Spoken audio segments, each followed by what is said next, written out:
आज वक्त है कुछ गंभीर सवाल पूछने का। नाम मुस्लिम लीग है तो ये सेकुलर कैसे है? आज इस मूल सवाल के साथ इस दौर में हम आगे बढ़ेंगे कि जब इस देश के बंटवारे की बात चल रही थी तो मुस्लिम लीग भी दो राष्ट्र की बात कर रही थी और हिंदू महासभा भी दो राष्ट्र की बात कर रही थी। जिन्ना भी बंटवारा चाहते थे और सावरकर भी बंटवारा चाहते थे। जितने कम्युनल जिन्ना थे उतने ही कम्युनल सावरकर भी थे। ये हमें ईमानदारी से स्वीकार करना पड़ेगा। बिल्कुल और जो नहीं, बिल्कुल बिल्कुल ईमानदारी से। और जो बात यहां की जा रही है, आज आपने कहा कि वो सरिया की बात करते थे, लेकिन आज हम मानते हैं भारतीय जनता पार्टी का कोई नेता सांप्रदायिक बात करे, नफरत फैलाने की बात करे, वो उसका व्यक्तिगत आरोप उस पर लग सकता है, लेकिन भारतीय जनता पार्टी क्योंकि भारतीय संविधान की शपथ लेती है तो हम उसे इसलिए धर्मनिरपेक्ष पार्टी मानते हैं। आज भारत में जितनी भी राजनीतिक पार्टियां हैं, भारत के संविधान से अलग हटके कोई पार्टी चल ही नहीं सकती। ठीक है सुधांशु, जवाब उन्होंने एक ब्लेटेंट पॉइंट रखा, उसका जवाब क्विकली। अच्छा, आप डेट बता दें कब जिन्ना ने कहा और कब सावरकर ने कहा, बताइए। जिन्ना के हाँ मैम अब मैं बताता हूं, 1940 अब में बता रहा हूं। जिन्ना ने- दो राष्ट्र का सिद्धांत आया 1875 में, अल्ताफ हुसैन हाली, और उन्होंने पूरी एक कविता लिखी उसके ऊपर। उन्होंने साफ साफ कहा, उन्होंने यह कविता लिखी थी, वो दीन हिजाजी का बेबाक बेड़ा, निशा जिसका अक्साए आलम में पहुंचा, न दीना में अटका न मंजिल में टटका, मुहाजिर हुआ कोई इंसान है जिसका किए पैसे पर जिसने सातों समंदर वो डूबा दहाने में गंगा क्या कर। उन्होंने कहा हिंदुस्तान में रुका था वो इस्लाम का कारवां, यहीं से खड़ा करें। सावरकर तो पैदा हुए थे भाई बामुश्किल, कहां आप लेके चले आते। उसके बाद सर सैयद अहमद की जाके बातें सुन लीजिए, कहीं की बात कहीं। चलिए ठीक है, यहां तो आपको लगता है सावरकर थे, जिन्ना थे। ये ईस्ट तिमोर में काहे अलग हो रहे हैं, ये चेचेनिया में काहे अलग हो रहे हैं, ये सोमालिया में काहे लड़ रहे हैं, मतलब ये बर्मा में। आप सुनिए, आप ये कहना चाहते हैं मुसलमान अपने आप में समस्या है? मैं आप ये कहना चाहते हैं? नहीं, आप क्या कहना चाहते हैं? यही तो नफरत भरी सोच है आपकी। नहीं, यही तो घृणा भरी सोच है। घृणा भरी सोच नहीं, मैं बड़ी मुसलमान इस देश में एक से एक शानदार देशभक्त हुए हैं। हाँ, नहीं, देश की आजादी के लिए कुर्बानी दी है, वो भी मैं बताता आज भी एक से एक बढ़िया मुसलमान इस देश में। चलिए अब सारे धर्म को निशाने पर भाई, लेना, ये आपकी नफरत भरी राजनीति। जवाब दे लूं भाई, सुनिए। चाइना के सिकियांग प्रोविंस में लड़ाई आरएसएस की वजह से, बर्मा में लड़ाई आरएसएस की वजह से, बोस्निया हर्जोगोविना में आरएसएस की वजह से, सोमालिया इथोपिया आरएसएस की वजह से, फिलिस्तीन में आरएसएस की वजह से, लंदन मैड्रिड ब्रिस्बेन में सारी लड़ाई आरएसएस की वजह से, 9/11 आरएसएस की वजह से हुआ था। अरे साहब, इतनी बड़ी समस्या है और तिनके की ओर में पहाड़ छुपा रहे। दूसरा, इन्होंने कहा एक से एक काबिल देशभक्त हुए। बिल्कुल हुए। यह बताइए पहली शहनाई किसने बताई थी? उस्ताद बिस्मिल्लाह खान ने। उनको भारत रत्न कब मिला? 2001 अटल जी के जमाने में। क्यों नहीं मिला 50 साल तक सेकुलर सरकार के जमाने में? अब सुनिए, वीर अब्दुल हमीद को परमवीर चक्र मिला 2015 में, 50वीं वर्षगांठ हुई। कोई शख्स का सूरमा दिखाइए जो वीर अब्दुल हमीद के घर पे गया हो। हमने उनको दिल्ली में बुलाकर पूरे परिवार को, उनकी पत्नी भी थी, सम्मानित किया। डॉक्टर एपीजे अब्दुल कलाम के नमाज जनाजा में कोई शख्स इनका सूरमा गया हो? बताइए। जाते हैं केवल बुरहान वानी और फलाने के नमाज जनाजा में। और सुनिए, उत्तर प्रदेश के आजमगढ़ में भारत की सेना का पहला gallantry award winner brigadier Mohammad Usman, उसके घर पे नहीं जाते। इनकी पार्टी के लोग आजमगढ़ में, संजरपुर में जाके आतंकवाद के आरोपियों के आगे सर झुकाते हैं। अच्छा और सच्चा मुसलमान नहीं अच्छा लगता, अपराधी और आतंकवादी अच्छा लगता है। ठीक है, 30 सेकंड। सुधांशु जी बहुत जोश में आगे और बड़ा शानदार भाषण उन्होंने दे दिया। एपीजे अब्दुल कलाम का सम्मान इस देश का एक एक बच्चा करता है। इनका यह आरोप गलत है कि ये जाते हैं और हम नहीं जाते। बिस्मिल्लाह खान को सब पूरा भारत जो एक उपलब्धि मानता है, अब्दुल हमीद को कौन सा राष्ट्रपति नहीं मानता? सर, मेरा सवाल कांग्रेस से है कि एक तरफ राहुल गांधी अमेरिका में बैठ के ये बयान देते हैं कि उन्होंने मुस्लिमों को और 1980s के टाइम के दलितों को कंपेयर कर दिया आपस में। तो सर 1980s में तो सरकार भी तो कांग्रेस की थी, तो आप कैसे कांग्रेस को कंपेयर कर सकते हैं? दूसरी बात कि फिर उन्होंने क्रिश्चियंस पे बोला कि क्रिश्चियंस पे अत्याचार हो रहा है। सर प्रूफ तो नहीं है, आपने ऐसे ही कुछ भी बोल दिया, प्रूफ उस टाइम पे आपने नहीं दिया। एक तरफ जहां हमारे विदेश मंत्री डॉक्टर जयशंकर जहां हमारे इंडिया को अपलिफ्ट कर रहे हैं, तो वहां पे तो आप लोग तो फिर इंडिया को डाउनग्रेड कर रहे हो। वो कह रहे हैं इंडिया को डाउनग्रेड करके क्या मिलेगा? यहाँ क्रिश्चियंस पे अत्याचार हो रहा है, ये राहुल जी ने बोली बात। दिक्कत यही है, व्हाट्सएप यूनिवर्सिटी में पढ़ेंगे तो ऐसा ही रहेगा। क्रिश्चियंस अरे भैया, ऑडियंस की तो बात कर रहा हूं मैं, बीजेपी की थोड़ी बात कर रहा हूं। क्रिश्चियंस के लिए एक शब्द नहीं बोला गया है, लेकिन व्हाट्सएप पे चलता रहता है। चलिए, क्रिश्चियन पे अत्याचार नहीं हो रहा है। आलोक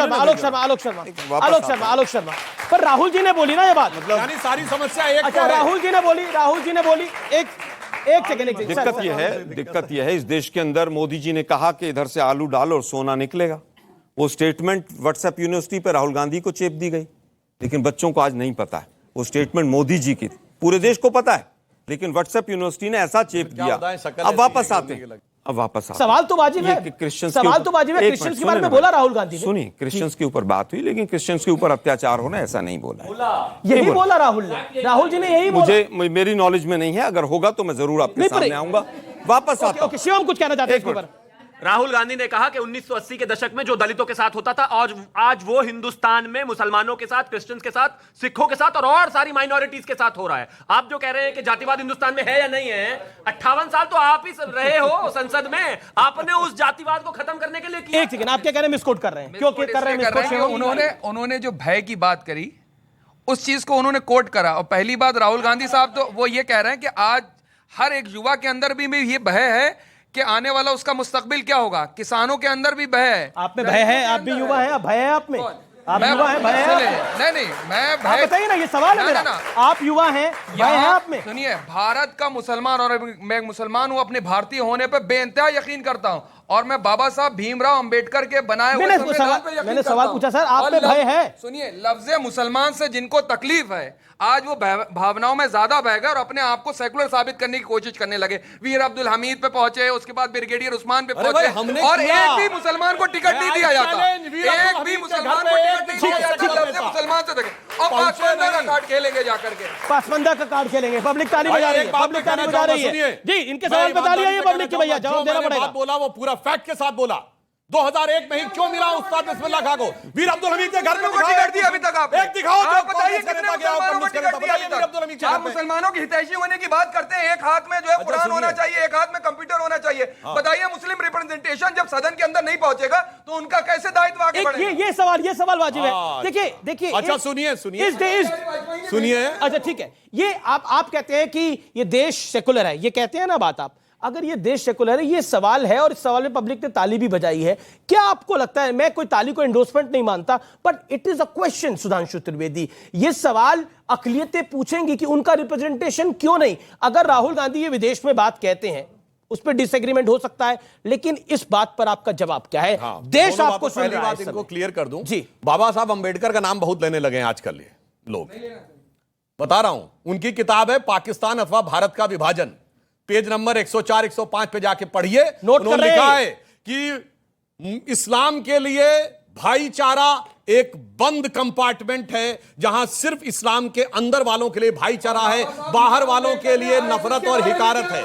सुनिए, अब अरे भाई, इस्लाम के बारे में RSS के बारे में बाबा RSS साहब के बारे में क्या बोला? भीमराव क्या बोला? कोट करिए, कोट करिए, अब हम साहब मत जवाब- बोलिए। जवाब- कोट करिए, अब इत्मीनान से जवाब कोट सुनिए, करिए, कहां लिखा है? मैंने किताब कोट करके बोली, हम मत बोलिए। क्या किताब बताइए कौन सी है? कोट करिए। मैं आपको बता दूं, कौन है? बाबा साहब कोट करिए, भीमराव कोट करिए। अम्बेडकर, सुन लीजिए, मैं बाबा साहब भीमराव अम्बेडकर को बता दूंगा। इसके बाद आपको जो है सरदार पटेल जी का कोट- भी बता कोट करिए, दूंगा। किताब अरे कोट मैं करिए। चलिए सरदार बताइए पटेल ना। को ही कोट कर दूं। 1948 के अंदर फरवरी 1949 आजादी के बाद का भारत, रिटन बाय बिपिन चंद्रा के अंदर आरएसएस को। अरे भाई, सुनिए, बिपिन सुनिए, चंद्रा तो अरे लेफ्टिस्ट फिर- थे भाई। फिर आपको बाबा तकलीफ साहब है। को कोट आप करो। दोनों इतिहास में लेके जा रहे हैं। सुन लीजिए, इतिहास पे तो ये पहुंचेंगे। पब्लिक प्रेजेंट में आना चाहती है, क्यों भाई? प्रेजेंट में आना चाहिए ना। आप लोग इतिहास में लेके जा रहे हैं। सन की विचारधारा कहा है सरदार पटेल ने आरएसएस को? पूछिए जाकर, कहा है या नहीं कहा है? सुनिए, आप सुनिए। अच्छा ठीक है, ठीक है, अरे बोलिए, सुनिए, बोलिए, इन्होंने बोलिए। जिस बिपिन चंद्रा को कोट किया, उसने भगत सिंह चंद्रशेखर आजाद को टेररिस्ट लिखा है। क्या कोट करने लगते हैं मेरे भाई? क्या बोलने लगते हैं? मेरा निवेदन है, ये लेफ्टिस्ट इतिहास पर हम ज्यादा यकीन ना हद हो करें। गई है, एक आज सेकंड, एक बौद्धिक सेकंड, एक प्रबंध की सेकंड। पराकाष्ठा हो अरे गई। कोई नहीं, लेफ्टिस्ट इतिहास पे विरेव ना करें। अच्छा एक सेकंड। आलोक शर्मा, बड़ा सवाल ये है, सावरकर को आप क्रिटिसाइज करते हैं, सावरकर को सिर्फ क्रिटिसाइज नहीं करते, उनको आप गद्दार तक कहते हैं, आरएसएस को आप कॉम्युनल कहते हैं, लेकिन मुस्लिम लीग को सेकुलर कहते हैं। क्या आपको लगता नहीं है कि ये पॉलिटिकली आपके लिए बेटर नहीं है, ठीक नहीं है? देखिए, मुझे लगता है कि आज का जो विषय है वो सीधा सीधा ये है कि देश कहां जा रहा है, डिवाइड एंड रूल हो रहा है कि नहीं हो रहा है। क्या एक दूसरी जाति या धर्म का बच्चा एक अच्छे माहौल में जाकर एक कमरा लेकर पढ़ सकता है आज? क्या जम्मू कश्मीर का एक बच्चा दिल्ली में आकर अच्छी पॉश कॉलोनी में बैठकर कमरा लेकर सीधे सीधे उसको लोग कमरा दे सकते हैं कि तुम पढ़ लो? समाज में इतनी नफरत फैल चुकी है, और ये फैक्ट है, इस सच्चाई अच्छा, है। ये आप कह रहे हैं 2000, आपने 1 मिनट बोला, आपने बोला कि 2014 के बाद ये नफरत फैली है। अब मैंने आप मुझे नहीं कहा बताइए, कि नफरत नहीं, फैली है, आपने मैंने बोला कहा ना ये नफरत बढ़ी है। नफरत बढ़ गई है। बढ़ी। आप मुझे बताइए, हाशिमपुर दंगा किसकी रिजीम में हुआ? नहीं, देखिए, नहीं, ये बात होगी ना, सुनो ना, मलियाना किसकी रिजीम में हुआ? मैं उत्तर देता हूं। 1984 में सिख दंगे किसकी रिजीम में हुए? 84 के दंगों में सैकड़ों लोग आरएसएस के जेल में गए, मेरे पास लिस्ट है। क्या करें अब? अंग्रेजों ने एक मिनट, आरएसएस के लोगों ने दंगे कराए थे। आरएसएस के लोग दंगों में इन्वॉल्व थे। अच्छा, मैं ऑन रिकॉर्ड बोल रहा हूं। और जगदीश टाइटल, सज्जन कुमार? यार मैं कब कह रहा हूं कि वो नहीं थे। अच्छा, वो भी थे। अच्छा सुनिए, लेकिन एक मिनट भाई प्रभु, एक दिए होते। पूरी बात बोल रहे हैं। उत्तेजित होकर भाषण देना, चुटकुले छोड़ने से देश नहीं चलता है। मणिपुर पर बीजेपी के एक प्रवक्ता ने प्रेस कॉन्फ्रेंस की हो तो बताइए। अमित शाह ने की प्रवक्ता क्या अरे जरूरत भाई है? मैं फिर कहूंगा, गृह मंत्री महोदय कितने दिन बाद गए वहां? इतने बड़े इशू पर नहीं। कर्नाटक चुनाव छोड़ के गए, क्या बात कर रहे हैं? अरे सुनिए भाई, प्रेस कॉन्फ्रेंस कब हुई और दंगों के 4 दिन बाद वहां पर पहुंचते हैं वो? कल भी नहीं सुने क्या? एक मिनट सुनिए भाई जरा, कल की बात कितने दिन हो गए? लेकिन राहुल गांधी ने अगर एक स्टेटमेंट दिया तो सब उछल पड़ेंगे, बस बस बस तलवार लेके। मुझे लगता है नहीं, तलवार किसी ने पकड़ी हुई? तलवार शब्दों की होती है, शब्दों की होती है, शब्दों की तो होनी भी चाहिए। और पूरी तरह से, किस तरह से कोई मौका मत छोड़िए, किस तरह से देश में हिंदू मौका तो आप लोग भी कहां छोड़ते हैं मोदी जी को पकड़ने के लिए? सब पकड़ते ही हैं आप लोग भी। हम मोदी जी की पॉलिसीज को क्रिटिसाइज करते हैं और करते रहेंगे। हमारा फर्ज, विपक्ष इस देश का हिस्सा है आपका, और हम करेंगे। अच्छा, इस पे आपने बोला देश की ओर जा रहा है, तो जीडीपी रेट भारत का 7.2% हो गया है और चाइना का 4.4% है। तो इसकी खुशी है आपको? 35 रुपए में पेट्रोल भी मिल रहा है और डॉलर तो बहुत सस्ता हो गया। अच्छा, और बेरोजगारी तो है ही जीडीपी नहीं कहीं ग्रोथ पर रेट की कोई खुशी नहीं है? गजब है भाई। नहीं, सवाल है, जीडीपी ग्रोथ रेट है, जीडीपी ग्रोथ रेट 7.2% है, चाइना से काफी ऊपर है। सुनिए भाई जी, चाइना का बेस कितना और हमारा बेस कितना, उसका भी जरा अंतर बता दीजिए।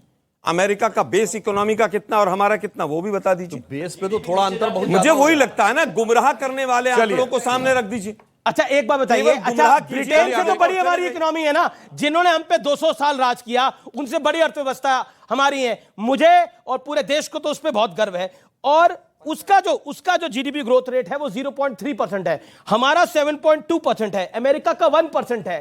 तब आप बताइए, पूरे विश्व में अगर मैं सिर्फ पाकिस्तान और श्रीलंका का नाम ले लूं, बोलेंगे हमारा कंपैरिजन पाकिस्तान और श्रीलंका से नहीं हो सकता। मैं चाइना का और अमेरिका का नाम ले रहा हूं, तब आप कहते हैं उससे भी नहीं मुकाबला हो सकता। तो करें किससे दुनिया में? आप मान रहे हैं कि हम ही हैं सबसे बड़े, हिंदुस्तान ही सबसे बड़ा है, उसका मुकाबला किसी के साथ नहीं।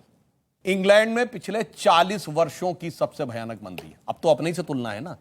अमेरिका में रेट ऑफ इन्फ्लेशन 4.95% है, जो 40 सालों में सबसे ज्यादा है। अमेरिका में जाके चेक करिए, 21 नवंबर 2021 व्हाइट हाउस की प्रेस रिलीज, अमेरिका ने अपने स्ट्रेटेजिक ऑयल रिजर्व खोले, चूंकि महंगाई बढ़ रही थी उसको नियंत्रण करने के लिए। एक बार रेपो रेट गिराया, फिर 2022 जुलाई में फिर गिराया। इसमें तो कंपैरिजन सेम है ना? उत्तर देता हूं, हम तो नहीं है 40 साल के sentence नीचे वाली में। और दूसरा, जब ये लोग कहते हैं ना, तो मैं बता दूं, ये पानी की एक बोतल है, ये 10 रुपए की यहां मिलती है, पता है कितने की मिलती है अमेरिका में? $1.5 की। तो 120 रुपए की तो नहीं मिलती।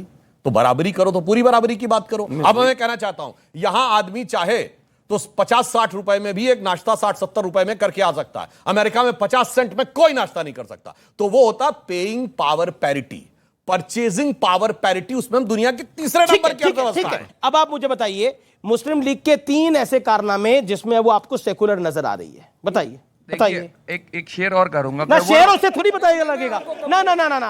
अब वो आप एक पढ़ेंगे, वो 2 पढ़ेंगे। राहुल गांधी पे चर्चा हो रही ना, तो राहुल गांधी पे शेर आपका, राहुल गांधी पे शेर आपका। राहुल गांधी असल में हो गए तवे का सुराख, हमारे यहाँ कहलाते हैं। उन्होंने नफरत के तवे के अंदर वो कर दिया सुराख, और उसपे अब नफरत की रोटी ज्यादा दिन टिक नहीं पाएगी। कर्नाटक चुनाव हारे हैं, मध्य प्रदेश के अंदर क्या हाल है, छत्तीसगढ़ के अंदर क्या हालात है, वो उसको लेकर के जवाब देते थे। वो ये कह रहे हैं कि वो रोज बुलाते थे मुझको अपने घर, आज मैंने कुछ कह दिया तो बुरा मान गए। राहुल गांधी ने ये बोल दिया विदेश। अरे सच और हक की बात अगर ब्रह्मांड में भी कही जाएगी तो वो सच ही होगी, वो झूठ नहीं हो सकती। मतलब आपको लगे के लिए मतलब आप कह रहे हैं कि यूनियन मुस्लिम लीग वो अलग और बंटवारे वाली अलग। कैसे अलग? कैसे अलग हो गई? जैसे शिवसेना अलग हो गई और इनके साथ शिवसेना चली गई, वो शिंदे उद्धव गुट हो गई, चीजें हो गई। पर मदर ऑर्गेनाइजेशन तो एक ही है ना। ओके सुनिए, देखिए, अरे भाई ये शेर सुना है, मैं भी एक राहुल गांधी पे शेर सुना। मैं विषयांतर नहीं करूंगा। कांग्रेस का काम है मुसलमानों को किसी भी तरीके से डराना। आलोक जी ने कहा कि इस देश में क्या कोई भी मुसलमान का बच्चा यहां पर आकर बड़े शहरों में पढ़ सकता है, किराए पे कमरा ले सकता है? मेरे बराबर में बैठे मेरे भाई नोएडा में ही रहते हैं, अच्छा फ्लैट लेके, आज तक इनको कुछ कहा गया क्या? आप इस तरीके से जबरदस्ती लोगों को डराते क्यों रहते हैं? बेकार की बात है। उन्होंने कश्मीरी लड़के को लेकर के बोला आपने मुसलमान। अरे जितना मुसलमान करा लीजिए, सुनिए, कश्मीरियों के लिए ये बताएंगे हारेंगे। जितना मुसलमान करेंगे ना, मुसलमानों से नफरत, लव जिहाद, जाति जिहाद, उसके बाद तमाम जिहाद लेकर जितना होंगे टका के हारेंगे। अच्छा, तो फिर 2014 से तो आपके हिसाब से बीजेपी सिर्फ मुस्लिम ही मुस्लिम कर रही है, फिर जीतती क्यों जा रही है भाई? आप भी तो कहते हैं